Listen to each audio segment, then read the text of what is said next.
My bad. You don't have to kill me. Don't ever touch me like that again. Hello everybody, welcome back to Screenstars. I'm here today to bring you my review for the 2022 action comedy from Netflix, The Man from Toronto, a film that is directed by Patrick Hughes, and it stars Kevin Hart and Woody Harrelson. Now the film focuses on Kevin Hart's character Teddy, who's a bit of a screw up. He's trying to get his fitness company up and running. He just keeps making errors. He keeps messing up. He thinks he's in trouble with his wife. Keeps messing up there. He wants to make things right. So he's a bit of a screw up. So he kind of books like an Airbnb for him and his wife to celebrate her birthday. Turns up to the wrong address and gets mixed up for a famed hitman called the Man from Toronto, played by Woody Harrelson.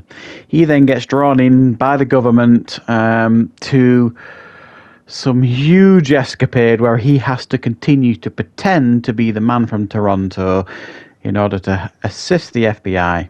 However, Woody Harrelson actually turns up and they go off and try and sort everything out themselves.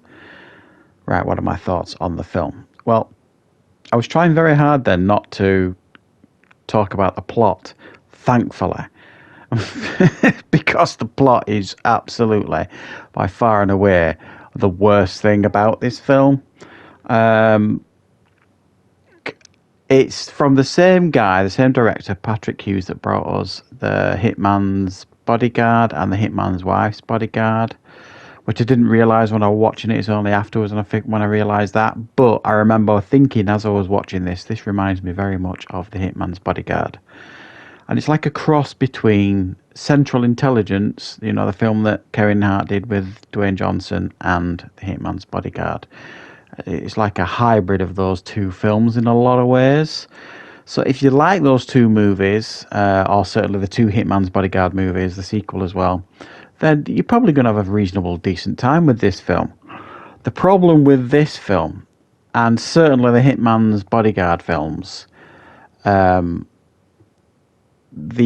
overly convoluted plot is nonsensical at best, and it is very similar here in this film. It's got something to do with, I don't know, he's got to get some codes off somebody, he's got to get someone's thumb off somebody else to stop somebody blowing up an embassy. And it's just, who cares?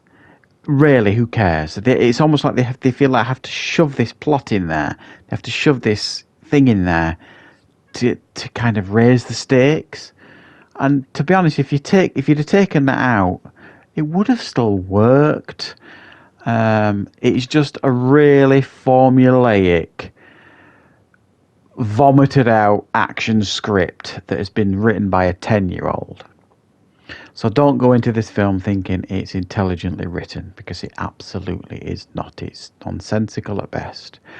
But like I've said a few times this year, if you can click your brain off, go into this film with your eyes open, knowing what you're going to get, and what you're going to get is Kevin Hart being Kevin Hart and Woody Harrelson being Jason Statham. What I mean by that is apparently Jason Statham was going to be in this film, but he couldn't. So Woody Harrelson is in the film instead.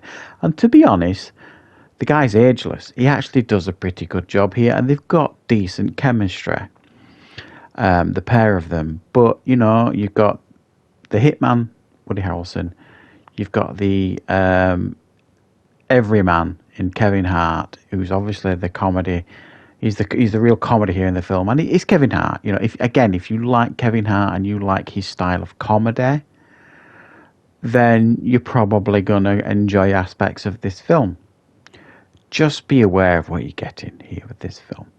I mean, I've seen a lot of brutal reviews on this film already. I mean, come on, guys, it's Netflix. It's free on Netflix. I've got a Netflix subscription. I put it on. An hour and 45 minutes, something like that it was on for. I had a decent time watching it. I didn't feel as though my time was necessarily wasted. Is this going to make my favourite films of the year list? No, absolutely not. It's not even going to get in the top 25, I suspect. but it's a reasonably entertaining film that, you know, will raise a smile for the most part. Just, you know, like I say, don't be expecting miracles with this one. Obviously, this director it has got a talent for directing action. And the action set pieces here are actually pretty well choreographed and put together. I'm not sure if Woody Harrelson did all his own fight scenes and stuff in this film. If he did, hats off to him. I couldn't tell for the most part if he was like being replaced by stunt doubles and all this kind of stuff, but I'm sure he potentially was. But I thought he did a really good job pulling off this persona of this like urban legend of a hitman, the man from Toronto. Just don't focus too heavily on, you know, the FBI recruiting a citizen to pretend to be an assassin to help them out, you know. Yeah, guys, you know, audiences are a little bit more intelligent than that these days. They don't think that shit will ever happen. So, you know, recruiting Kevin Hart to work for the FBI while somebody from the FBI takes his wife on a shopping trip and massages and stuff. I mean, it's nonsensical at best, and I've said that a few times. There's aspects of this film that will really make you facepalm. But, like I say, if you can put a lot of that to bed, and I do honestly think if they'd have trimmed out a good 15-20 minutes of this film, they might have had a snappier, faster paced, more fun film. I think they concentrated too much on this nonsensical plot. They concentrated a little bit too much on his marriage. And maybe the best bits of the film are things that, you know, were the action, were sometimes the humour, and things like that. So, yeah. I did toy with giving this one a 7 out of 10, but I finally decided on somewhere in between a 6 and a 7, which is why I've gone with a 6.5 out of 10. You know, it'll pass a couple of hours, but it is never going to be an incredible film or anything like that. So thanks for watching, guys. I hope you enjoyed this review. I hope you found it useful. I'll be back with more reviews and content on the channel very, very soon.